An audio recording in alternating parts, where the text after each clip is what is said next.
The heat was a physical thing inside the railcar, a solid weight that pressed down on the dozen or so souls rattling across the Arizona territory. It smelled of hot metal, coal smoke, and the fine, pervasive dust that found its way through every crack and seam. Outside, the world was a blast of white sun and red earth, a landscape so vast and empty it could swallow a man's spirit whole. The horizon shimmered, turning distant mesas into watery specters that danced and dissolved. For hours. The only sounds had been the rhythmic, punishing clatter of steel wheels on steel rails and the long, mournful cry of the steam whistle, a lonely sound for a lonely land. In a corner, set apart from a family with weary children and two prospectors arguing in low, gravelly tones, sat a man who seemed to be a part of the landscape himself. His name was Will Calder. The war had scoured him clean of softness years ago, and the decades since spent on the unforgiving plains had baked that hardness into his bones. His face was a map of sun and wind, creased at the corners of his eyes. Those eyes, the color of a winter sky, were still and watchful, missing nothing but revealing less. He wore a heavy wool coat, a foolish thing in this furnace of a day, but he wore it like a second skin, a piece of armor against a world he had long ago decided to keep at arm's length. He was not traveling to anywhere in particular, only away from wherever he had just been. It was the rhythm of his life, a constant, solitary motion that mirrored the ceaseless turning of the train's wheels. He had learned that if you never stood still, trouble had a harder time finding you. And if you never opened your mouth, you never had to make a promise you could not keep. The train slowed, its groaning brakes signaling their approach to a water stop. A place that was not a town, just a tower and a name on a map that nobody lived at. The brief halt in the rhythm was a disturbance. It was then that he first saw the girl. She had boarded at Red Creek, a place Will knew to be a hard town for a woman alone, and she had spent the journey trying to make herself invisible. Her name was Etta Jameson, though Will did not know that. To him, she was just a flicker of movement, a small shape in a worn calico dress, clutching a cloth sack to her chest as if it held the last pure thing on earth. Her face was pale beneath a dusting of freckles, and her eyes, wide with a fear that was sharp and immediate, darted about the car. She was a hunted thing.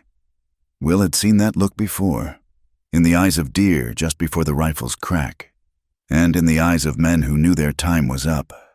As the train began to pull away from the water tower with a lurch and a hiss of steam, 3 men entered her car from the one behind. They were not railroad men. They moved with the lazy confidence of predators that knew their prey was trapped. The first was a large man, Silas, his gut straining the buttons of his vest. The other 2, Jeb and Finn, were leaner, younger, with the same mean set to their mouths. They did not raise their voices, did not make a scene. They simply began to walk the length of the car, their eyes scanning each passenger, their purpose as clear and cold as a winter stream. Etta saw them, and a tremor went through her. She shrank back in her seat, trying to will herself into the worn upholstery. Her gaze flew around the car, searching for an exit, a corner, a shadow deep enough to conceal her. She looked at the family, the mother pulling her child close, averting her eyes. She looked at the prospectors, now silent, suddenly fascinated by the landscape outside their window. No help there, no help anywhere. Then her eyes landed on Will Calder. He was not looking at her. His gaze was fixed on the opposite wall, his expression unreadable. He was a stone, a piece of the unmoving desert set amongst the shifting anxieties of the other passengers. He was big enough, his shoulders broad under the heavy coat, but there was no kindness in his face, no hint of charity. There was only a profound and immense stillness, a sense of a man who had walled himself off so completely that nothing could get in or out. And for some reason, that was what gave her a sliver of hope. A man who wanted nothing to do with the world was a man who might not care enough to betray her for a handful of coins. The men were halfway down the aisle now, their boots making a heavy, deliberate sound on the wooden floorboards. Silas's gaze swept over her, lingered for a second, and then passed on. They had not recognized her yet, but it was only a matter of seconds. Etta rose, her knuckles white where she gripped her sack. She moved not toward the door, but toward the corner where Will sat. She stood before him, a small, trembling figure. He did not look up. She had to lean down, her voice a thread of sound, easily lost in the train's clamor. "Please," she whispered. "Mister, please help me." Will Calder's eyes, those flat, silver-gray discs, slowly lifted to meet hers. For a long moment, he said nothing.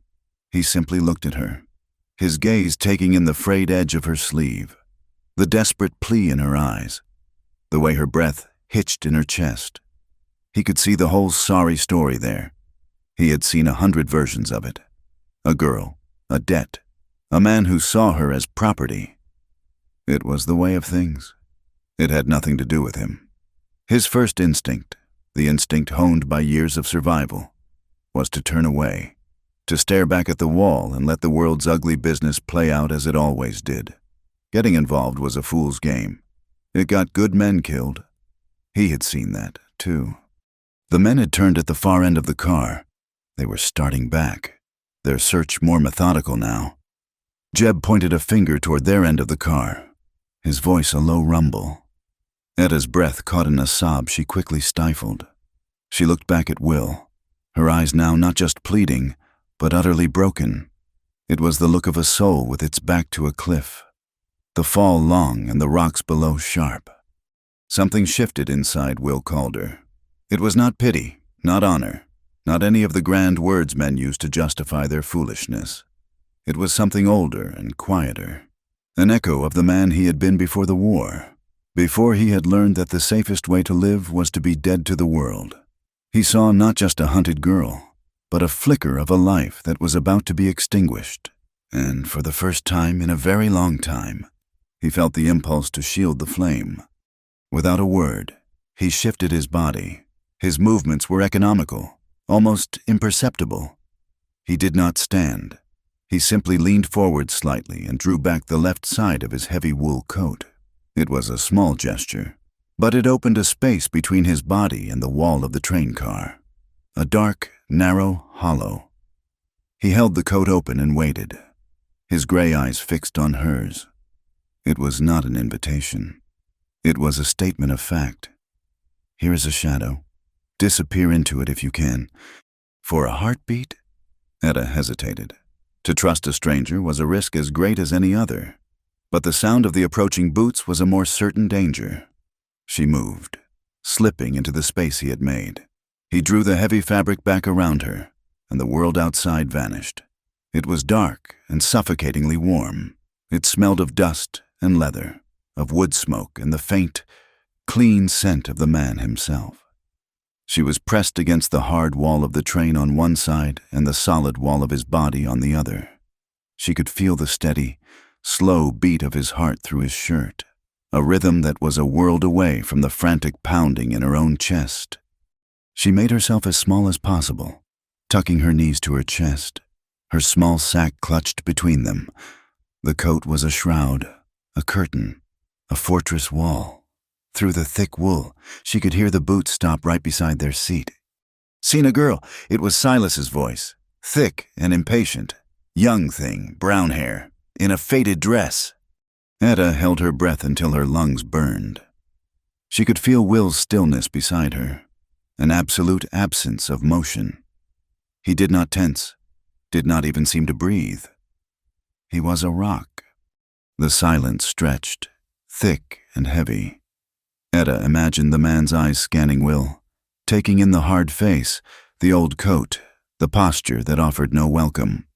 Then, she felt a slight shift in the weight of the man beside her. He had not moved. Not really. But the quality of his silence had changed. It had become pointed, dismissive, after what felt like an eternity. Silas grunted. "Never mind, come on." The boots moved on. Continuing down the aisle, Etta stayed frozen in the darkness. listening until the sound of the door to the next car sliding shut reached her muffled ears. They were gone, for now. She remained hidden in the dark warmth of the coat. The immediate terror began to recede, leaving behind an exhaustion so profound it felt like it went all the way to her bones. She had been running for 3 days, sleeping in ditches and barns, her every nerve alight with fear. Here, in this strange, cramped darkness, shielded by a man whose name she did not know, she felt the first moment of safety she had known since leaving Red Creek. It was a fragile thing. This safety, dependent entirely on the whim of the silent man beside her. But it was real. Will Calder did not move to release her. He continued to sit as he had before, a statue staring at nothing, the heavy wool of his coat a silent promise.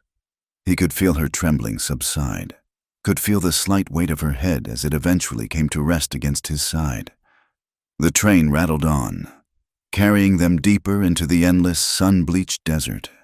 Outside was the savage world of men like Silas, a world of dust and cruelty. But here, inside the small, dark space defined by an old coat, something else had begun. A quiet compact had been made, not with words, but with a shared silence, a moment of trust offered and accepted between two strangers who had both, in their own ways, already lost everything else. The peace was a fragile skin stretched over a coiled danger. For another hour, the train swayed and clattered, and Etta remained in her warm, dark hiding place. The steady beat of Will's heart a strange and calming anchor. But they both knew it was not over. Men like Silas did not give up easily. Will felt it first. A subtle shift in the atmosphere of the car. The same way an animal senses the turning of the wind, the door at the far end slid open again. This time, there was no pretense of a search. Silas stood there, his face dark with fury, and his eyes locked directly on Will. "He is the only one we did not check proper," Finn's voice cut through the air. Will did not move a muscle. He did not speak. He simply let the side of his coat fall open. Etta was revealed, blinking in the sudden light, her face a mask of renewed terror. For a moment, the entire car was frozen in a tableau of silent confrontation. Then Silas smiled, a slow, unpleasant stretching of his lips. "There you are, little bird. Time to come back to your cage." What happened next was a blur of motion, so swift Etta could barely follow it. Before Silas could take another step, Will was on his feet. He was not just a large man. He was impossibly fast. A spring of coiled steel suddenly released. He did not reach for the gun at his hip. Instead, his hand shot out and grabbed the emergency brake cord. Pulling it down with all his weight, the train screamed. A hellish shriek of metal on metal, and the car lurched violently. Throwing passengers from their seats, Jeb and Finn stumbled, caught off guard. Silas roared in frustration. In that single moment of chaos, Will's hand closed around Etta's arm. His grip was like iron, not cruel but absolute. "Now," he said, his first word to her, his voice a low growl that cut through the noise. He dragged her toward the side door of the freight car, the one used for loading cargo, not passengers. As he fought with the heavy latch, the first gunshot cracked through the air, splintering the wood just above his head. The family in the car screamed. Will did not flinch. He finally wrenched the door open, revealing a dizzying blur of red earth and scrub brush flying past. The train was slowing, but it was still moving at a dangerous speed. "We have to jump," he said, his gray eyes locking onto hers, demanding her trust. Another shot rang out, closer this time. Etta did not hesitate. She closed her eyes, held onto her small sack, and allowed him to pull her out into the roaring wind. They hit the ground in a brutal, tumbling roll. The impact knocked the wind from her lungs, and the coarse sand and sharp rocks tore at her dress and skin. Will had taken the brunt of the fall, his heavy coat absorbing some of the impact, his body shielding hers. They came to a stop in a cloud of dust, bruised and gasping for air. The train was still screeching to a halt some 100 yards down the track. Shouts echoed from the open door. "Get up," Will commanded. Already on his feet and pulling her with him, "They will be coming." She tried to stand, but a searing pain shot up from her left foot, and she cried out, collapsing back to the ground. Her ankle had twisted badly in the fall. It was already beginning to swell. Will glanced at it, then back at the train, where the figures of the 3 men were now climbing down to the tracks. There was no time. Without another word, he scooped her up. She was light in his arms, almost weightless, like a bundle of sticks. With Etta cradled against his chest, he began to run, not along the tracks, but straight out into the desert, away from the railroad, away from everything. The sun was a hammer, beating down on them with a physical force. The heat rose from the red, rocky ground in shimmering waves. Behind them, the sounds of pursuit grew fainter as they were swallowed by the immense silence of the open land. The next hours became a waking nightmare. The world was reduced to heat, pain, and the jarring rhythm of Will's long strides. Etta held on to him, her face pressed against the rough wool of his coat, the only solid thing in a world that had dissolved into a blur of suffering. The sun was relentless. Thirst became a living thing, a fire in her throat. The landscape never changed, a repeating vista of cracked earth, sparse creosote bushes, and towering saguaro cacti that stood like silent, watching giants. Will never slowed.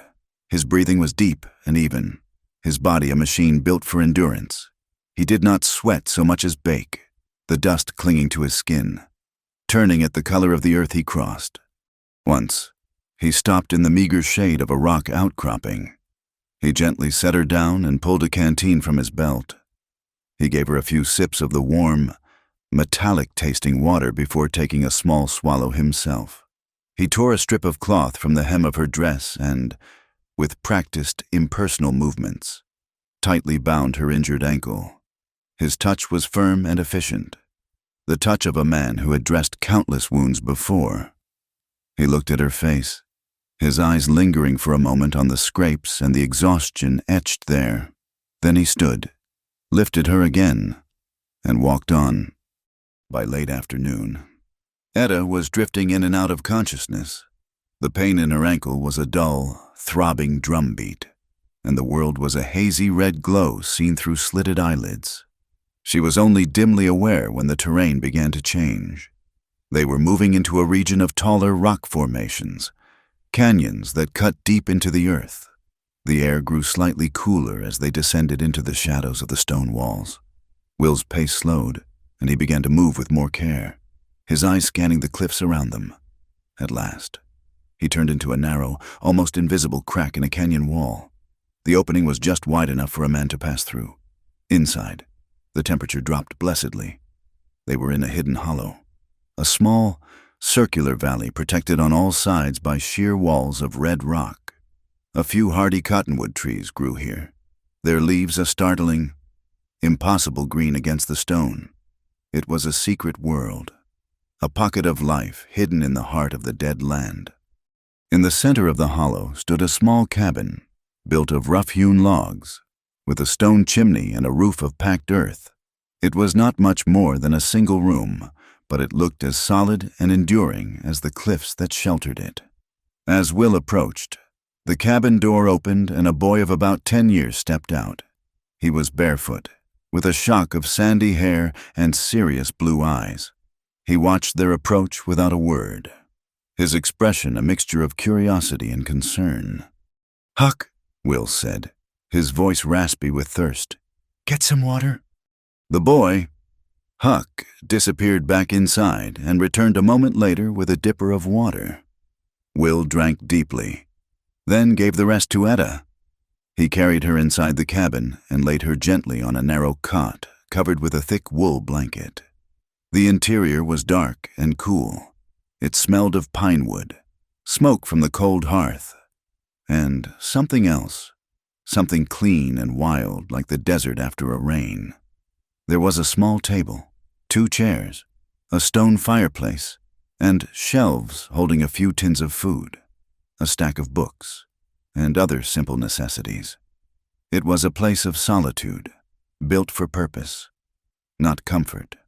Etta's last conscious thought was of the utter stillness of the place, the relentless noise of the train, the shouting, the gunshots, the roaring of the wind. It was all gone, replaced by a quiet so deep it felt like a soft blanket settling over her soul. When she woke, evening light was filtering through the single small window. A fire crackled in the hearth, casting a warm, flickering glow on the log walls. The pain in her ankle had been reduced to a dull ache, and she saw that the binding had been removed and replaced with a poultice of crushed leaves that smelled sharp and medicinal. She sat up and saw Will sitting at the table, sharpening a knife with a whetstone, the rhythmic scrape of steel on the stone the only sound in the room. The boy, Huck, sat on the floor by the fire, meticulously carving a piece of wood into the shape of a bird. They both looked up as she moved. Huck gave her a small, shy smile. Will simply nodded, his expression as unreadable as ever. He rose from the table, ladled some broth from a pot hanging over the fire into a wooden bowl, and brought it to her. He did not speak, just handed her the bowl and a spoon. The broth was thin but hot and savory, made from some kind of wild game. It was the best thing she had ever tasted. She ate in silence, watching him. He moved with a quiet efficiency, his actions deliberate and sure. He spoke to Huck not with words, but with a glance or a subtle gesture, a language they both understood perfectly. She realized that everything she needed, water, food, medicine for her ankle, the roof over her head had been provided for her without her having to ask, without a single word being exchanged. In her life, every kindness from a man had come with a price, a ledger of debts that would be called in later. But this man seemed to expect nothing. His help was as simple and unconditional as the stone walls that surrounded them. And in that simplicity, she felt a profound sense of security, something she could not remember ever feeling before. But as the warmth of the food spread through her, a familiar anxiety began to creep in. She was a burden. Her twisted ankle, her weakness. The men who were hunting her, she had brought trouble to this quiet, hidden place. She looked at Will, his back to her as he cleaned his knife, his broad shoulders filling the small space. He was a man who had clearly built a life of solitude, a fortress against the world, and she had just stumbled through his gates, bringing the enemy with her. The fear of being useless, of being another mouth to feed, another problem to solve, was an old and bitter taste in her mouth. For his part, Will was acutely aware of her presence. The cabin, his sanctuary, no longer felt the same. The silence was different now, filled with the soft sounds of her breathing. He had not intended to bring anyone here. This place, built with his brother's hands as much as his own, was sacred ground, a place to remember and to forget. Bringing her here had been an impulse, a reaction born of a moment on a train, an act of humanity. But he knew better than anyone the cost of such acts. He had seen it in the war, seen men die trying to save a fallen comrade. He had learned the hard lesson that in a cruel world, compassion was a liability. It created attachments, and attachments were weaknesses that the world was expert at exploiting. By saving her, he had tied his fate to hers, and he could not shake the cold feeling in his gut that he was simply inviting death to find them both in this last, safe place. And so they existed in the small cabin, two solitary souls adrift in a sea of unspoken fear and nascent trust. The fire crackled, the scraping of the whetstone ceased, and the deep, profound silence of the hollow settled around them, a silence in which they both began, in their own separate ways, the slow and painful work of healing. The days settled into a rhythm, dictated not by a clock, but by the sun's slow journey across the narrow strip of sky visible from the hollow. Time in this place was a different thing, thick and unhurried. Each morning, the sun first touched the highest rim of the eastern canyon wall, a blade of gold on red rock, before slowly descending to fill the small valley with light. The first sound was often the call of a canyon wren. It sung a liquid cascade of notes that echoed in the profound stillness. Etta's ankle healed slowly. In the first days, she could do little more than sit by the hearth, her leg propped up, mending Will's shirts with thread pulled from her own tattered sack. The silence of the cabin was immense. Will would rise before dawn, his movements spare and quiet, and be gone with his rifle before she was fully awake. He would return at dusk, sometimes with a rabbit or a brace of quail, which he would clean and prepare with an economy of motion that wasted nothing. He rarely spoke. A nod was his greeting, a gesture with his hand, a direction. Huck was the bridge between their two islands of silence. The boy would show Etta how to grind corn into meal or where they kept the dried herbs for tea. He communicated in the simple, direct way of a child who had grown up with a silent guardian, his words plain and few, but his eyes full of a watchful intelligence. As her ankle strengthened, Etta began to claim her own space within their quiet world. She could not bear the feeling of being a useless mouth to feed. She started with the cabin itself, a place that was clean and ordered but lacked any touch of softness. She swept the packed earth floor until it was smooth, washed the few dishes until they shone, and aired out the blankets in the fierce midday sun. She discovered a small, neglected vegetable patch behind the cabin, where a few hardy squash and bean plants fought for life against the dry soil. She began to tend to it, using a sharpened stick to loosen the earth, fetching water from the deep, cool well. The work was hard. Her back ached, and the sun was a constant weight on her head, but the effort felt clean. It was a simple transaction with the earth, a way of earning her place. Each small, green shoot that pushed through the soil was a victory, a testament to life's stubborn refusal to surrender. The stark beauty of the hollow was a constant, silent presence.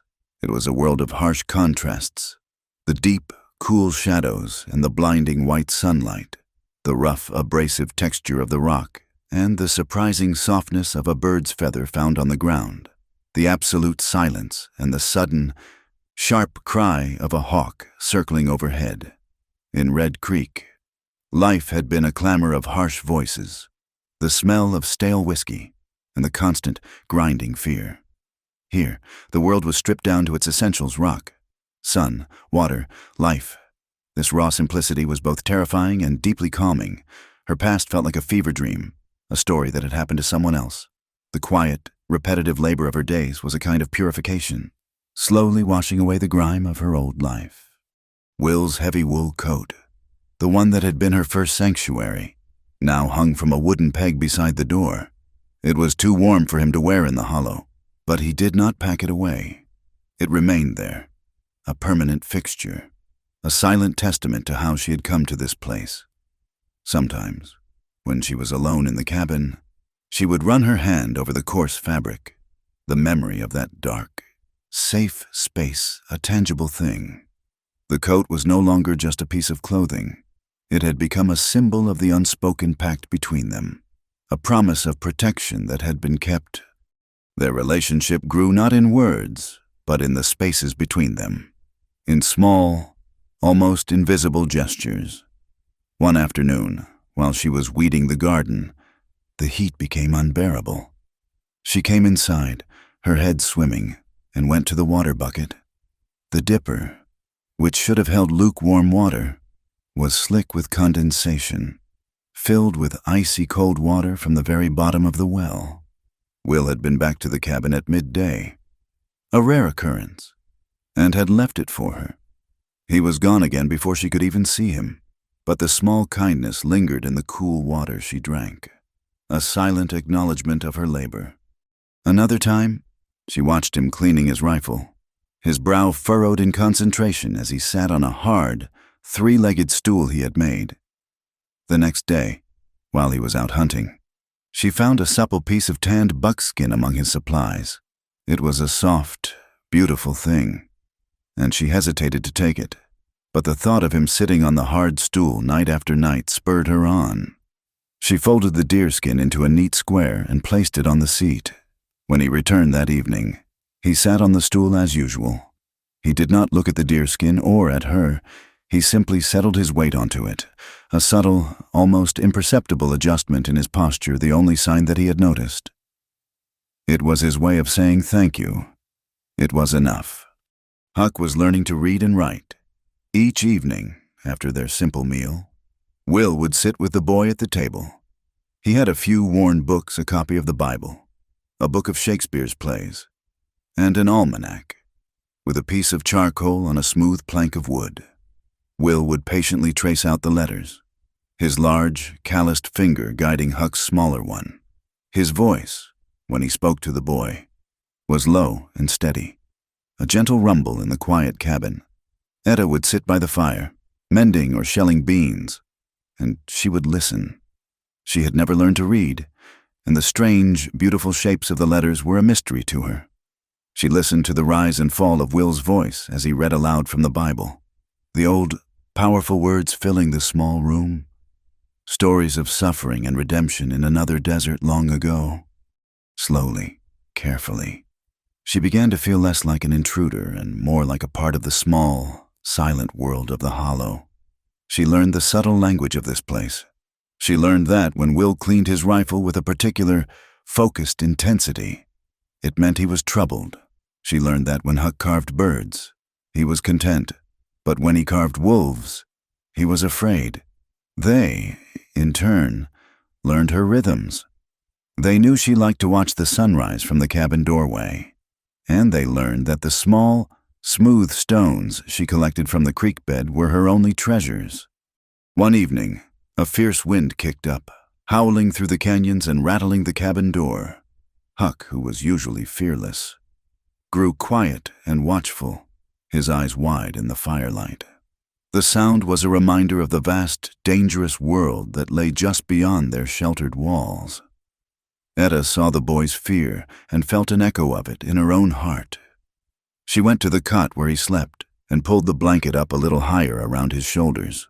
It was a simple, maternal gesture she had never had the chance to make before. Will watched her from his stool, his hands still. His face was in shadow, but she could feel his gaze on her. In that moment, the cabin felt impossibly small. The three of them bound together by the storm outside and the unspoken histories within. She was not just a refugee he had rescued. She was a woman caring for a child who was not hers, in a home that was not hers. And he was not just a hardened survivor. He was a man who had taken in a lost boy and a hunted woman, a man whose quiet actions spoke of a deep, buried well of decency. They were three broken people, pieces of different lives, who were slowly, silently, beginning to form something new, something that looked almost like a family. It was a fragile construction, built of labor and silence and small acts of grace. But in the heart of that unforgiving land, it felt like the strongest thing in the world. The heat of high summer settled into the hollow, a dry, baking warmth that drew the moisture from everything. The sparse green of the cottonwoods faded to a dusty olive, and the earth in Etta's small garden grew a hard, cracked crust between waterings. Weeks had passed, melting into a single, continuous stretch of quiet days. Etta no longer felt like a guest. The cabin, the garden, the path to the well, they had become the boundaries of her world, and within them, she moved with a growing sense of purpose. Her ankle was strong now, the memory of the fall a faint ache that only surfaced on colder mornings. She had grown leaner, her skin tanned by the sun, and a new, quiet strength had settled in her eyes. She had started to explore the edges of their sanctuary, never straying far from the site of the cabin, but venturing into the small, tributary canyons that branched off from the main hollow. It was in one of these narrow slots, a place where water trickled over stone only after a rare rain, that she found it. In a sliver of shade cast by an overhanging rock, a single, defiant flower grew. It was a desert marigold, its petals a splash of brilliant, impossible gold against the red dust and gray-green scrub.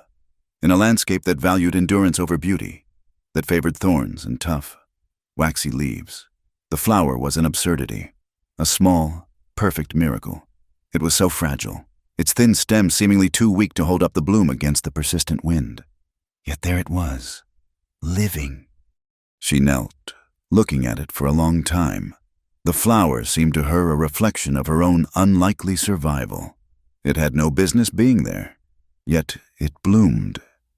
She thought of Will, the man who had plucked her from the path of certain destruction and planted her in this hidden, safe place, allowing her to slowly, quietly, find her roots again.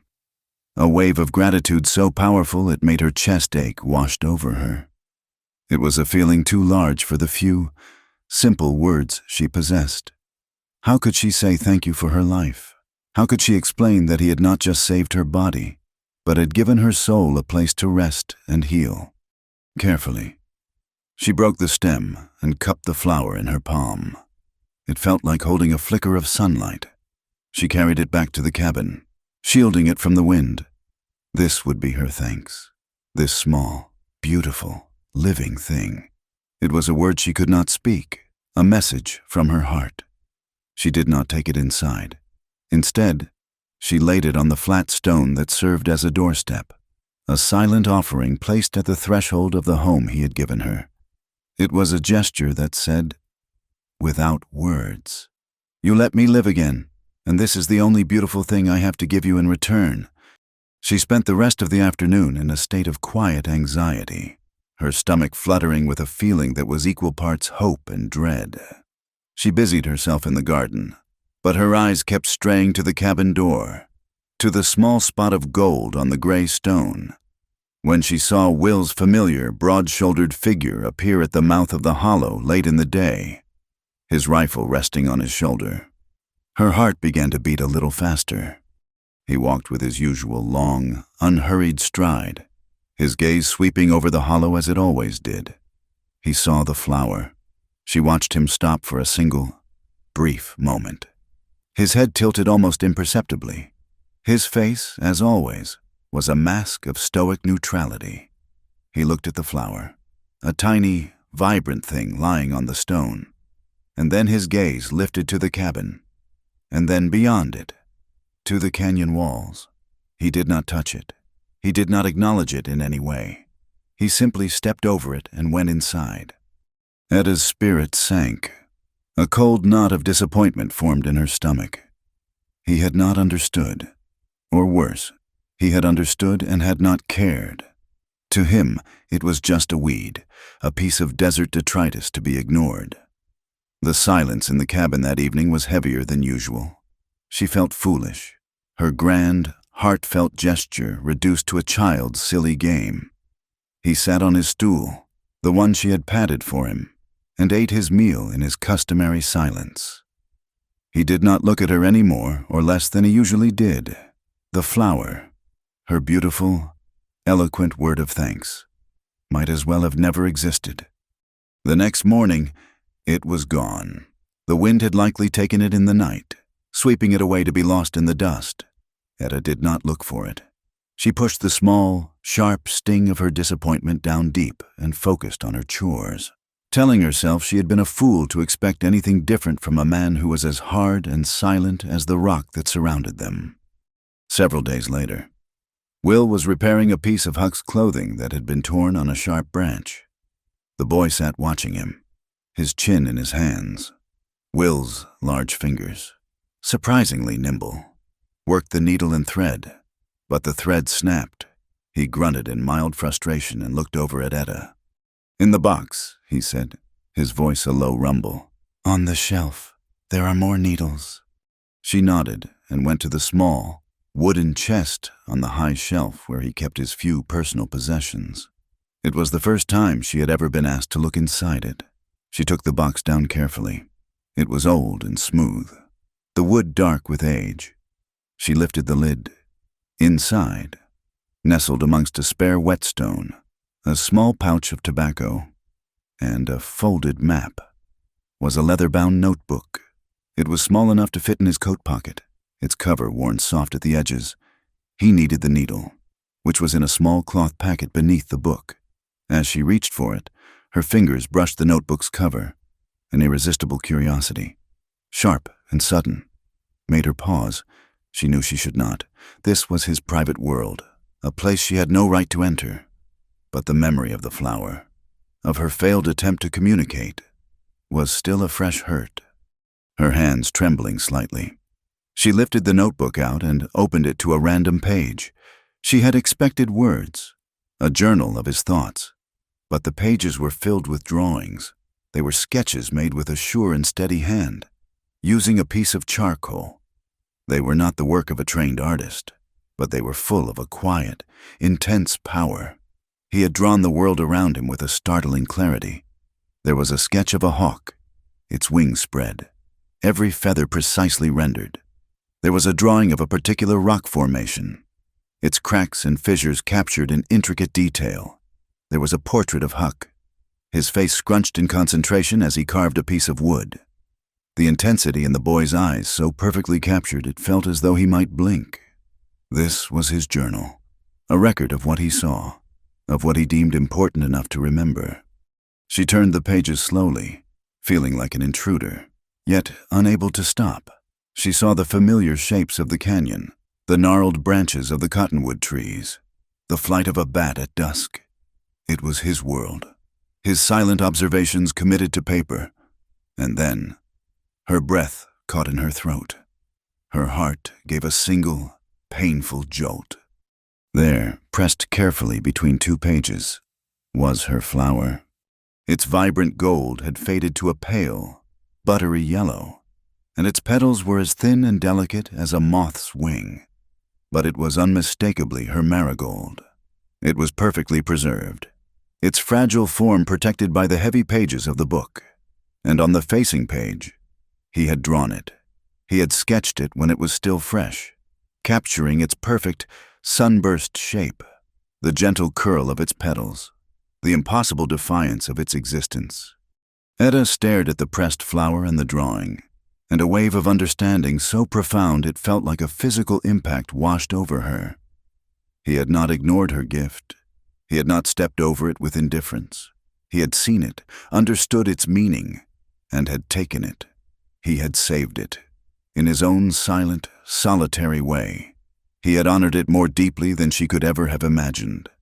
He had taken her fragile, fleeting message and made it permanent, a part of his own private history, a piece of preserved beauty tucked away in the secret chronicle of his life. This was his language. This was how he spoke, not with his mouth, but with his hands, with his eyes, the cold water in the dipper, the piece of buckskin on the stool, the coat that hung by the door. They were not just random acts of kindness. They were his words. They were his heart. And this, the careful preservation of a single, withered wildflower, was the most eloquent declaration she had ever known. Tears welled in her eyes, but she did not let them fall. She closed the notebook gently, a feeling of reverence in her touch. She placed it back in the box, found the packet of needles, and took one to him, her movements calm and steady, though her world had been quietly and completely transformed. That evening, as they sat by the fire, the flames casting dancing shadows on the log walls, she looked at him. He was watching the fire, his face carved into its usual stoic lines, but as if he felt her gaze, he turned his head and looked at her. His gray eyes met hers across the small, warm space. He did not smile. He did not nod. But for the first time, she saw past the hardness, past the wall of silence he had built around himself. She saw the man who drew hawks in flight and saved desert flowers, and in his eyes, she read a quiet, steady warmth that had been there all along, a language she was only now beginning to understand. The silence between them was no longer empty. It was full to bursting.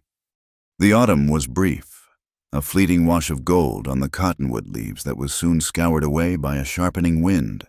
The land had pulled its colors in, retreating to the stark, honest palette of winter, the deep red of the rock, the pale tan of the dry earth, and the vast, aching gray of the sky. The days grew shorter, the nights longer and colder, biting with a chill that found its way through the smallest cracks in the cabin walls. The world of the hollow shrank, its focus contracting to the circle of warmth cast by the stone hearth. Life inside the cabin fell into a new, deeper rhythm.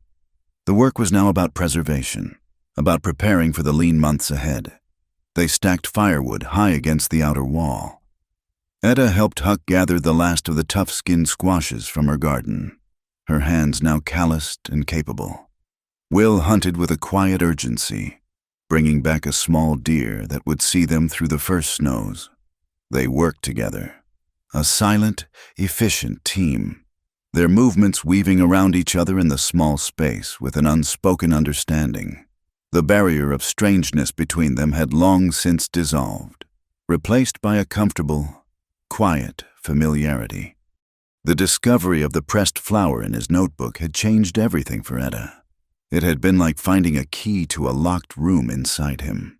The silence that had once seemed to her a sign of his hardness, she now understood as a different kind of language altogether. She saw him not as a man who felt nothing, but as a man who felt so much that he had no words for it. A man who recorded the world in images and kept its fragile beauty safe between the pages of a book. This knowledge settled deep inside her, a warm and steady ember that glowed in the quiet evenings. This night, the first true cold of the season descended upon the hollow. A profound stillness fell with the dusk, the kind of silence that precedes a snow. The wind, which had moaned through the canyons for days, finally died, leaving an expectant hush in its wake. Inside the cabin, the fire in the hearth had burned down to a bed of glowing, orange coals, its heat beginning to recede. Huck was long asleep on his cot, a small mound under a thick blanket, his breathing soft and even. Will lay on his own bedroll on the floor, a place he had taken for himself from her first night, leaving her the relative comfort of the other cot. He was on his back, one arm crooked behind his head, his eyes open and staring up at the dark, smoke-stained beams of the ceiling. He was a study in stillness, a long, dark shape in the flickering, uncertain light. Etta could not sleep. She sat on the small stool by the cabin's single window, a blanket wrapped around her shoulders. She watched the night, her breath misting on the cold glass. And then she saw them, the first snowflakes, tiny and hesitant, drifting down out of the immense blackness. They were not part of a storm, just a quiet, ghostly descent, each flake a separate, perfect crystal that landed on the dark ground and vanished. She pressed her forehead against the cool pane, watching the silent arrival of winter. The cold was no longer just outside. It was a physical presence in the room, seeping through the daubing between the logs, rising from the stone floor. It was a clean, honest cold, but it carried with it a deeper echo, a memory of other kinds of coldness.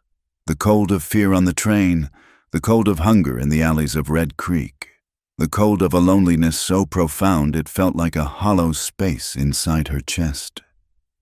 She had been warm here, in this cabin, for months. She had been safe.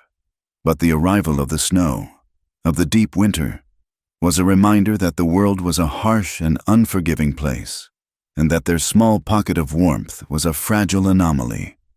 She looked over at Will. He had not moved. His stillness was a comfort, a solid and reassuring presence in the quiet room.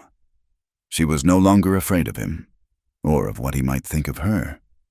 The silence between them was no longer a void to be filled, but a space they shared, a common ground. And in that shared space, a simple, unadorned truth rose in her heart. She turned from the window, the blanket still clutched around her. Her voice, when she spoke, was barely a whisper, a soft thread of sound woven into the immense quiet of the night. It was not meant to startle, only to be heard. "It's cold tonight." The words hung in the air for a moment. They were the plainest of statements, a simple observation about the weather. But in the charged stillness of the cabin, They carried the weight of everything left unsaid between them. It was an admission of vulnerability, a confession of a chill that went deeper than the air. Will's head turned on the bedroll. His eyes found hers in the dim, red glow of the dying fire. He looked at her for a long moment, his gaze steady and deep. She saw no surprise in his face, only a quiet, solemn understanding. He had heard not just the words, but the meaning that lay beneath them. He had heard the echo of her past, the fear of the encroaching darkness, the simple human need for warmth. He did not speak. Words were not his way. His answer, like all his most important communications, was an action. Slowly, he lifted his arm from behind his head and reached for the edge of the heavy wool blanket that covered him. With a slow, deliberate movement, he lifted it, folding it back, creating an open, empty space beside him on the bedroll. The gesture was a perfect, silent echo of another moment, another time. On the train, he had opened his coat, creating a dark, hidden space for her to disappear into, a sanctuary from the cruelty of the world outside. He was doing it again now, but this was different. This was not a space for hiding. This was a space for sharing. He was not offering her a place to be invisible, but a place to be seen, to be present. It was an invitation not into darkness, but into warmth. Etta stood motionless, her heart beating a slow, heavy rhythm in her chest. She looked from his eyes, which held hers without wavering, to the space he had made for her. The air in the cabin seemed to hum with the intensity of the silent question and its unspoken answer. All the fear she had ever known, all the reasons she had to mistrust the world, to keep herself apart, rose up in her. But they were met with the memory of his quiet kindnesses, the cold water, the padded stool, the coat by the door, the desert flower pressed carefully between the pages of his book. He had never asked for anything. He had never taken anything. He had only given. Trust, she realized, was not the absence of fear. It was the choice to move forward in spite of it. She let the blanket fall from her own shoulders and took a step, and then another. The few feet of floor that separated the window from his bedroll felt like a vast distance, a crossing from one life into another. The floorboards were cold beneath her bare feet. The dying fire cast her long shadow on the wall behind her. She reached his side and stood over him for a moment, looking down at his face, at the strong, quiet lines of it, at the silver-gray eyes that watched her with an unnerving stillness.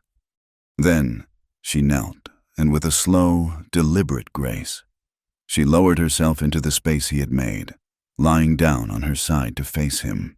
He drew the heavy blanket over her, tucking it around her shoulders, his movements sure and gentle. The warmth from his body enveloped her, a living, breathing heat that seemed to seep directly into her soul, chasing away the last of the chill.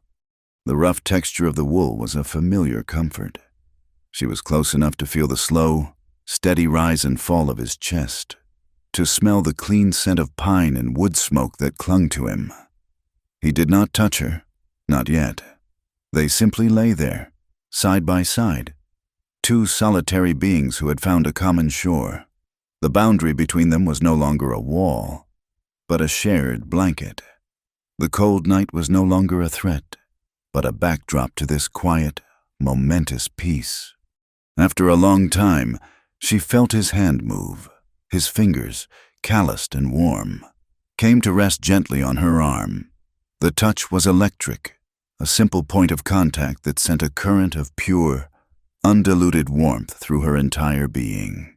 It was not a touch of possession or demand. It was a touch of acknowledgement, of simple, profound connection. It was a touch that said, "You are here. I am here. We are not alone." She closed her eyes, a feeling of peace so deep it felt like a homecoming washing over her. There was no passion in this moment, no fire of the flesh. It was something quieter and infinitely more rare. It was salvation. It was two lost and lonely souls finding a harbor in each other, sharing a small circle of warmth against the vast, cold darkness of the world. Outside, the snow continued to fall, blanketing the hollow in a layer of silent, pristine white. But inside the cabin, in the space between two people under a single blanket, the winter could not reach them. The fragile peace of that first winter night deepened into the quiet routine of the weeks that followed. The snow that had fallen was a mere dusting, a promise of the deeper cold to come. They lived within the rhythms of the hollow, their lives pared down to the essential tasks of survival, chopping wood, hunting, preserving what little food they had. The night Etta had moved to Will's side had changed the geography of the cabin. They slept beside each other every night, the shared warmth a bulwark against the cold, their bodies close but their touch restrained. A simple, profound companionship that asked for nothing more than presence. A quiet, unspoken tenderness had taken root in the space between them, as real and tangible as the log walls of the cabin. The morning it happened was clear and painfully bright. The sun on the thin layer of snow was blinding, and the air was so cold and still it felt as though a loud noise might shatter it. Etta was outside, breaking a thin layer of ice in the water bucket. When she heard it, it was not a human sound. It was the sharp, nervous whinny of Will's horse. Tethered near the cottonwoods, the animal was stamping its feet, its ears swiveling, its nostrils flared as it stared toward the narrow entrance of the hollow. Will was inside, cleaning his rifle. He went still. Every line of his body, which had been relaxed in the familiar task, became rigid. He was listening, not with his ears, but with his entire being. He rose without a sound and moved to the cabin door, his hand resting on the frame. He looked at the agitated horse, then at the mouth of the canyon. "Etta," he said, his voice low and devoid of all warmth. "Get Huck. Go to the back of the cabin and stay down. Do not make a sound, no matter what you hear." A cold dread, a taste she had almost forgotten, flooded her mouth. The peace was over. The outside world had found them. She did not question him. She ran inside, her heart a frantic drum against her ribs. Huck was by the fire, carving, but he looked up at her face and his own went pale. She grabbed his small hand and pulled him to the back of the single room, pushing him down behind the wood pile stacked there. "Stay here," she whispered fiercely, pressing him into the corner. "Do not move." But she could not hide, not completely. She crouched behind the stacked logs, peering through a small gap between them that gave her a sliver of a view of the cabin's front door and the clearing beyond. She saw Will step outside. He did not take his rifle. The pistol at his hip was all he armed himself with. He did not move to take cover. He simply stood a few feet from the doorway, his feet planted, his hands loose at his sides. A solitary, unmoving figure waiting for what was coming. They appeared a moment later. 3 figures on horseback, their dark shapes stark and menacing against the white snow and red rock. They rode into the hollow slowly, with the lazy arrogance of men who were sure of their victory. It was them. Silas, his bulk overflowing his saddle, and Jeb and Finn, their faces mean and pinched by the cold. They stopped 20 yards from the cabin, their horses blowing steam in the frigid air. "Well, now," Silas called out, his voice thick with a smug satisfaction. "Look what we have here, a little bird in a hidden nest." His eyes roamed over the cabin, the wisp of smoke rising from the chimney, and then settled on Will with a venomous glare. "And the crow that stole her. I told you we would find you. The world is not as big as you think." Will said nothing. His face was granite, his silver-gray eyes as cold and flat as a frozen river. He stood his ground, a wall of silent defiance. "We are just here for the girl," Silas continued, a cruel smile twisting his lips. "Our property. Give her to us, and we might just leave you be. Though I owe you for that stunt on the train." "Turn around," Will said. His voice was not loud, but it carried in the still air with absolute finality. "Ride out and do not come back." Silas laughed, a harsh, ugly sound that echoed off the canyon walls. "I do not think so." He looked at his men. "Jeb, Finn, let's collect what is ours." The world exploded in a cacophony of noise. It happened so fast Etta could not process the individual movements. Before Silas had even finished his sentence, Will's hand had moved, a blur of motion that ended with the pistol in his fist. The first shot was a deafening crack that seemed to split the sky. Jeb, who had just started to dismount, cried out and clutched his shoulder, tumbling from his horse into the snow. Then all three men were firing. The air was filled with the roar of guns, the whine of bullets, and the sharp, percussive sound of lead slamming into the log walls of the cabin. Wood splintered inches from where Etta was hiding, showering her with tiny shards. Huck whimpered beside her, and she pulled him closer, her body shielding his. Through the gap, she saw Will move. He was no longer in the open. He had dived for cover behind the corner of the cabin, firing with a calm, deadly precision. He was not a man in a panic. He was a soldier in a war, his movements economical and purposeful. Silas had dismounted and was hiding behind his horse, firing wildly. The wounded Jeb was trying to crawl to the cover of a nearby rock, leaving a dark trail in the pristine snow. Etta's world was a maelstrom of noise and terror. She was the girl from the train again, a hunted animal, paralyzed by fear. But then she saw Will lean out from behind the corner to fire, and Silas's next shot kicked up a spray of dirt right at his feet. He was pinned down. He was one man against three, a wave of desperate, helpless love for him, for this silent man who had become her entire world, washed over her, so powerful it was physically painful. And then she saw it, a movement at the side of the hollow, near the woodpile where they stacked the winter's supply. It was Finn. He had circled around while Silas and Jeb kept Will busy. He was moving stealthily along the canyon wall, his pistol in his hand, his eyes fixed on Will's exposed back. He was going to kill him from behind. A scream built in Etta's throat, but it was choked off by terror. She could not warn him. He was too far away. The sound of the guns too loud. She watched, frozen in a nightmare, as Finn raised his pistol, but he did not fire. He seemed to change his mind, a cruel intelligence dawning in his eyes.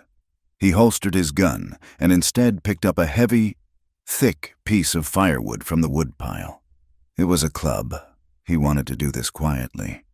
He crept forward, his footsteps silent in the snow. Will was still focused on Silas, trading shots. Etta's mind screamed. She tried to move, to do something, but her limbs were locked in ice. Finn reached the corner of the cabin. He raised the heavy log high over his head. He brought it down with a sickening wet thud against the side of Will's head. Will did not make a sound. His body just collapsed. One moment he was a pillar of strength and defiance. The next he was a heap of clothing and limbs, falling bonelessly into the snow. He lay face down, utterly still. The world went silent. The shooting stopped. From Etta's hiding place, the silence was more terrifying than the noise. She stared at Will's unmoving form, and a cold, absolute certainty washed over her. He was dead. The man who had saved her, the man who had shown her such quiet, profound kindness, the man she had come to love with every fiber of her being, was gone. A grief so vast and empty, it was like the end of the world opened up inside her. But something else followed in its wake, something hot and black and burning. Rage. A rage she had never known she was capable of. "Well, that is that," she heard Silas say, his voice full of satisfaction. Finn kicked Will's body, rolling him over. Will's face was a mask of blood. He did not move. "Now," Silas said, walking toward the cabin door, "let's get the girl and the boy. We will have some fun with them before we go." That was it. That was the moment the old Etta died. The frightened, helpless girl who hid from the world ceased to exist. In her place, Something new was born, forged in the crucible of loss and rage. She looked at Huck, who was trembling, his face buried in her side. She looked at the still, broken body of the man she loved, and she looked at the heavy rifle Will had left leaning just inside the door. She moved. Her actions were not born of thought, but of pure, primal instinct. The instinct to protect. She grabbed the rifle. It was heavy and awkward in her hands, smelling of oil and gunpowder. She did not know how to aim it properly, but she had watched Will load and clean it 100 times. She knew how it worked. Finn was the closest, laughing as he swaggered toward the door. He saw her then, a small woman with a wild, grief-stricken face, holding a rifle that was almost as big as she was. He stopped, his smile faltering for a second, replaced by a look of contemptuous amusement. "Look at that," he sneered. "The little mouse thinks she can fight." He took another step toward her. Etta lifted the rifle. Her arms shook from the weight of it. She propped the stock against her shoulder as she had seen Will do, squinted down the long barrel, and pulled the trigger. The explosion was deafening, a physical blow that slammed her back against the logs. The rifle butt hit her shoulder with bruising force, but through the smoke and the ringing in her ears, she saw Finn stop. A look of complete, utter surprise spread across his face. A dark, blossoming stain appeared on the center of his chest. He looked down at it, as if he could not comprehend what it was. Then his eyes rolled back in his head, and he fell backward into the snow, as limp and lifeless as Will. The silence that followed was absolute. Silas and the wounded Jeb stared, their mouths agape, first at Finn's body, then at the small, trembling woman in the doorway, the smoking rifle still in her hands. They saw not a mouse, but a cornered she-wolf, her eyes blazing with a grief so profound it had become a weapon. They saw a woman who had just killed a man and looked ready to kill another. The bravado drained out of Silas's face, replaced by a flicker of genuine fear. They had come for an easy prize, not a fight to the death with a madwoman. Without another word, he turned, helped the groaning Jeb onto his horse, and the two of them galloped out of the hollow, leaving the dead and the dying behind in the blood-stained snow. Etta stood there, the heavy rifle starting to slip from her numb fingers. The rage receded, leaving a vast, shaking emptiness. She looked at the body of the man she had killed, then at the still, silent form of Will. She had survived. She had protected the boy. She had become a killer. The girl from Red Creek was gone forever, dead and buried under the blood and the dust of this terrible, beautiful morning. The world returned in pieces, slowly through the high, thin ringing in her ears. The echo of the final gunshot faded, leaving behind a silence so absolute it felt like a physical weight. The smell of burnt gunpowder was sharp and acrid in the cold air. For a long moment, Etta did not move, the heavy rifle a dead weight in her arms. Her gaze was fixed on the two bodies sprawled in the snow, dark, still shapes against the blinding white. One was a stranger, a man whose life she had just taken, his chest a ruin of red. The other was Will. The rage that had fueled her, that had given her the strength to pull the trigger, drained away, leaving a vast, hollow emptiness. The rifle slipped from her nerveless fingers and thudded softly onto the cabin's floorboards. She took a step, then another, moving as if in a dream, out into the harsh sunlight. Her boots made no sound in the snow. Huck remained huddled inside, a small, silent witness to the carnage. She walked past the body of the man named Finn, her eyes not lingering on the vacant stare or the dark stain spreading beneath him. Her entire being was focused on the other figure, the man lying face down near the corner of the cabin. She knelt beside him, her knees sinking into the cold, wet snow. A terrible, calm certainty settled in her heart. He was gone. She had been too late. With a strength she did not know she possessed, she put her hands on his shoulder and hip and pulled, rolling him onto his back. The sight of his face was a fresh wound in her soul. His eyes were closed, and one side of his head was a matted mess of blood and dark hair. His skin was pale, almost gray, and there was a stillness about him that screamed of death. She reached out a trembling hand, her fingers brushing against the cold skin of his cheek. This was it, the end of the small, quiet world they had built.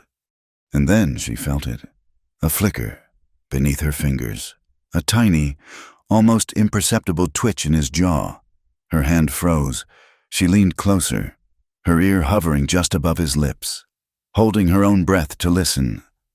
There it was, a breath. Not a real breath, more like a faint, shallow flutter of air. So weak it was almost nothing, but it was there. He was breathing. Life, which had fled from her moments before, came rushing back in a tidal wave. It was not a gentle return. It was a fierce, desperate, agonizing flood of hope that was almost as painful as the grief it replaced. He was alive. The thought was a fire, burning away the shock, the numbness, and leaving a single, incandescent purpose in its place. She had to get him inside. He was a dead weight, a mountain of a man. She tried to lift him by his shoulders, her feet slipping in the snow, her muscles straining to the point of tearing. She could barely move him an inch. "Huck," she called, her voice a raw croak. "Huck, I need you." The boy appeared in the doorway, his face pale and streaked with tears, his eyes wide with a horror that was too big for his small frame. He looked from Will's still form to the body of the other man, and a fresh tremor went through him. "He is alive," Etta said, the words a prayer. "We have to get him inside. Help me." Together, they struggled. Huck was small, but he pulled with a grim determination. Etta took hold of Will under his arms, and leaning back with all her weight, she began to drag him. It was a brutal, agonizing process. They moved him foot by agonizing foot, his heavy boots carving deep furrows in the snow. His head lolled, and she tried to cradle it, to keep the wounded side from dragging on the frozen ground. The journey of 20 feet from the corner of the cabin to the doorway felt like a mile. They were both gasping for breath when they finally pulled him over the threshold. The warmth of the cabin a shocking contrast to the bitter cold outside. They maneuvered him onto his bedroll by the fire, his limbs awkward and unresponsive. Etta's body screamed with exhaustion, her shoulder already turning a dark, angry purple where the rifle had kicked her. But there was no time for her own pain. She sent Huck for snow to melt, and then she began the grim task of tending to Will's wound. With a cloth dipped in warm water, she gently, painstakingly, cleaned the blood from his hair and scalp. The wound was a deep, ragged gash above his ear where the log had struck him. His skull was not broken, she thought. A desperate, uneducated prayer, but the damage was severe. She washed it as best she could, her touch as gentle as a whisper, and then bound it tightly with strips of clean cloth torn from her own meager belongings. Thus began the long silence. The days that followed blurred into a single, unending vigil. Etta did not leave his side. She slept in snatches on the stool beside him, her head resting on the edge of his bedroll, her hand gripping his, as if she could hold him to the world of the living through sheer force of will. Time was measured in the rhythm of his breathing, which remained shallow and uneven. She fed the fire, melted snow for water, and forced herself to eat the broth Huck prepared, knowing she had to keep up her own strength. The body of Finn lay in the snow, a grim, frozen sentinel. On the second day, she knew they could not leave it there. It was a task she dreaded, another horror to be faced. She and Huck took a rope from Will's supplies, tied it around the dead man's feet, and together they dragged the body to the far side of the hollow, to a shallow overhang of rock. They could not dig a grave in the frozen ground, so they covered the body with a cairn of heavy stones, a grim and final monument to the violence that had shattered their peace. The work was hard and ugly, and when it was done, they stood for a moment, 2 survivors, A woman and a boy, bound by a terrible, shared secret. They did not speak of it again. Huck was her silent, steadfast partner. He chopped wood, checked the snares Will had set, and kept the fire from dying. He saw the exhaustion that was carving new, deep lines into Etta's face, and he would appear at her side with a cup of water or a piece of hard bread, his serious blue eyes urging her to take it. One afternoon, while she was changing the dressing on Will's head, she saw that Huck was drawing. He had a piece of charcoal and a flat, smooth plank of wood. He was not carving wolves or birds. He was drawing 3 figures, a tall man, a smaller woman, and a child standing between them. They were all holding hands, and above them, he had drawn a large, round sun with rays of light streaming down. He brought the plank to her and held it up. He did not say a word, but his meaning was as clear as the bright sun he had drawn. This was his hope. This was his family. Etta felt a fresh wave of tears sting her eyes, but she blinked them back, took the plank, and set it on the shelf where Will could see it, if he ever woke up. Days passed, 3, 4. Will did not stir. He burned with fever, his skin hot and dry to the touch, and he would sometimes mutter words she could not understand, fragments of memory from a life she did not know. She bathed his face with cool water and forced sips of broth between his cracked lips, praying that some of it was getting down. The hope that had burned so brightly in her began to dim, replaced by the cold, creeping tendrils of despair. The silence in the cabin was a living thing, broken only by his ragged breathing and the crackle of the fire. The world had shrunk to this single room, to this single, desperate task. She was a sailor on a vast, empty ocean, with no land in sight. She learned the true meaning of love in those long, silent days. It was not the breathless excitement of a whispered word or a stolen glance. It was this. It was staying. It was cleaning a sick man's body and forcing food into his mouth.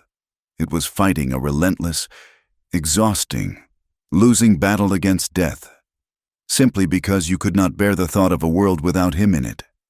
It was a love made of grit and bone and an unwavering, stubborn refusal to let go. On the 5th day, she was at her breaking point.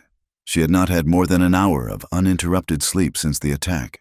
Her body was a symphony of aches, and her mind was a gray fog of exhaustion. She sat in her usual place, her head resting on her arms on the edge of his cot, her hand, as always, holding his. She had been talking to him, her voice a low, continuous murmur, telling him about her day, about Huck, about the snow outside, anything to fill the terrible silence. But her voice had trailed off, and sleep, a heavy, black tide, finally pulled her under.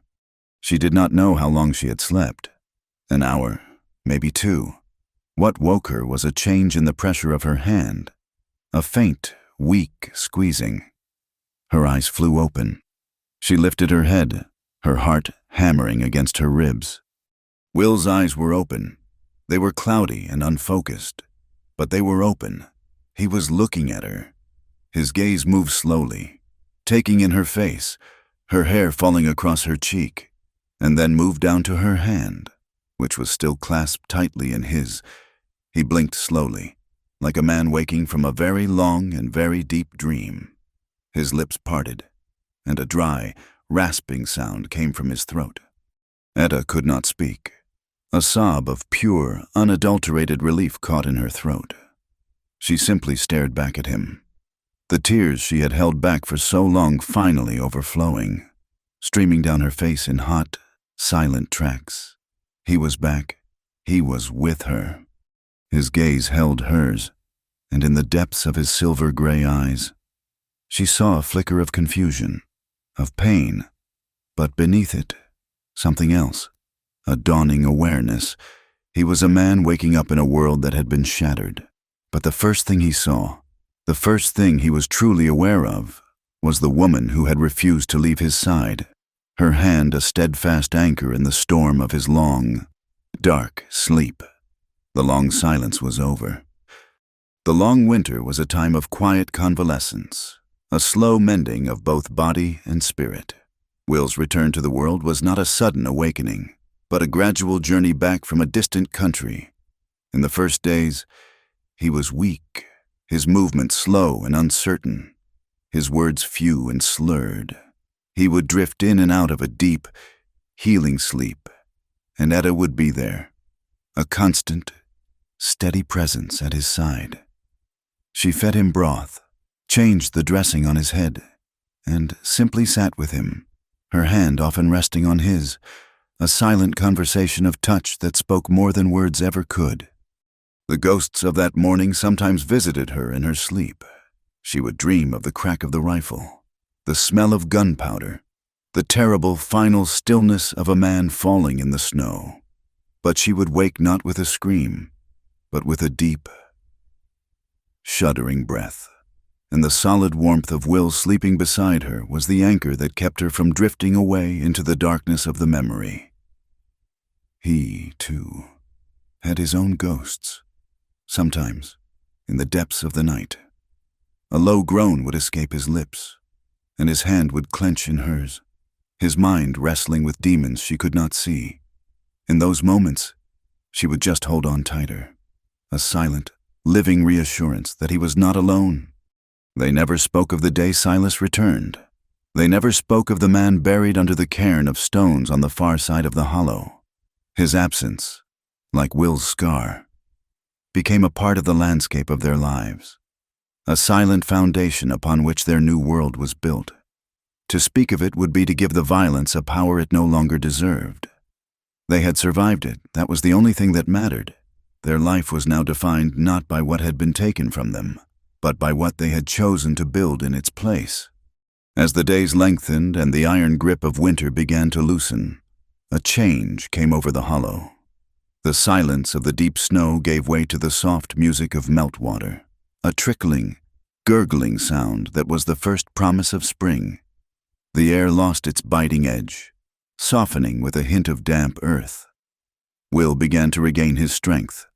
He started by sitting up, then by taking a few unsteady steps around the cabin, his hand resting on Etta's shoulder for support.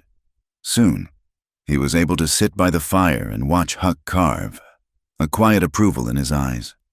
Etta watched his slow recovery with a fierce, protective pride. She saw the frustration in his face when his hands trembled, the flicker of the old strength returning to his gaze. She continued to care for him, but their roles slowly began to shift back. One morning, she woke to find him already up, adding a log to the fire. The simple chore, a monumental victory. He was no longer her patient. He was her partner once more. And then, spring arrived in earnest. It came not as a gentle unfolding, but as a sudden, vibrant explosion of life. The cottonwood trees burst forth with the new, tender green leaves. The drab, brown earth sprouted a carpet of tiny, vivid green shoots. And by the well, where the ground was most damp, the first wildflowers appeared. They were small, delicate things, their petals the color of a pale morning sky, a constellation of blue stars on the resurrected earth. The world was reborn, and with it, so were they. The harsh memories of winter began to recede, replaced by the simple, profound gratitude of a new season. They began to work outside again, their quiet, shared labor a form of prayer. Will, though not yet strong enough to hunt, repaired the small corral for his horse. Etta, with Huck's help, cleared the winter debris from her garden, her hands sinking into the rich, damp soil with a feeling of deep contentment. They were planting things. They were planning for a future. One morning, the sun was bright and warm, and the air was full of the scent of blossoms and wet earth. Will went to the corral and led his horse out. It was the first time since the attack that he had saddled the animal. He was not going hunting. Not yet. He was just going to ride to the mouth of the hollow and back. A quiet reclamation of his old self. a declaration that he was whole again. Etta watched him from the cabin doorway, her heart full. He moved with a new, careful grace, but the old, solid strength was there, in the set of his shoulders, in the confident way he handled the reins. As he was about to mount, she had an idea. She walked to the patch of wildflowers by the well and picked a single, perfect blossom. It was a different kind of offering from the one she had made in the summer. The first flower had been a desperate, whispered thank you. This one was something else entirely. It was a testament to a love that had not only survived the winter, but had been tempered and strengthened by its fire. She walked over to him. He watched her approach, his hand resting on the saddle, his gray eyes soft in the morning light. She did not speak. She simply held up the small blue flower. He looked at it, then at her, and a deep, quiet understanding passed between them. He reached into his saddlebag and pulled out the small, leather-bound notebook. He opened it for her. There, on the page where her desert marigold still lay, a fragile golden memory. He made a space beside it. With a steady hand, she placed the new flower on the page. The pale, withered gold of survival lay next to the vibrant blue of rebirth. She looked up at him, her heart in her eyes. He did not speak. Words were not necessary. He simply looked down at the two flowers resting side by side in his book, a silent chronicle of their journey. And then his gaze lifted to meet hers, and he nodded. It was a small, simple gesture, but it held the weight of 1,000 words. It was an acknowledgement of everything they had been through, a confirmation of everything they had become, and a promise of all the quiet seasons yet to come. That evening, a cool breeze whispered down from the high canyon walls, a reminder that the night still held a memory of the winter's chill. The fire burned brightly in the hearth, its flames a dancing, cheerful orange. Huck was asleep, his face peaceful in the soft light. Will sat on his stool, staring into the flames, a deep, quiet contentment on his face. Etta sat by the window, watching the first stars appear in the deep, velvet sky. The cabin was filled with a peace so profound it felt as though it had settled into the very logs of the walls. It was the peace of a harbor reached after a long and violent storm. She looked at Will, at the strong, familiar lines of his back, and a love so deep and quiet it felt as timeless as the rocks outside filled her heart. She turned from the window. The words came to her lips as naturally as breathing. "It's cold tonight." They were the same words she had spoken on that first winter night, but the meaning was entirely new. Then they had been a question, a tentative, fearful plea for comfort. Now they were a statement of fact, an observation of a shared world, an affirmation of belonging. He turned his head and looked at her, and for the first time she could remember, a true smile touched his lips. It was not a grand or wide smile, but a quiet, gentle curving of his mouth that reached all the way to his eyes. The firelight was reflected there, and she saw them not as the color of a winter sky, but as the warm, soft gray of hearth smoke on a peaceful evening. He lifted the heavy wool blanket, opening the space beside him. This time she came to him without hesitation, without a single backward glance, and lay down in the warm, safe place that was, and always would be, her home. Thank you for listening to our story. Please let us know in the comments where you are listening from so we can all connect and share our thoughts. And remember to subscribe to our channel Wild West Night, like the video. And support us further by pressing the hype button so this story can reach more listeners.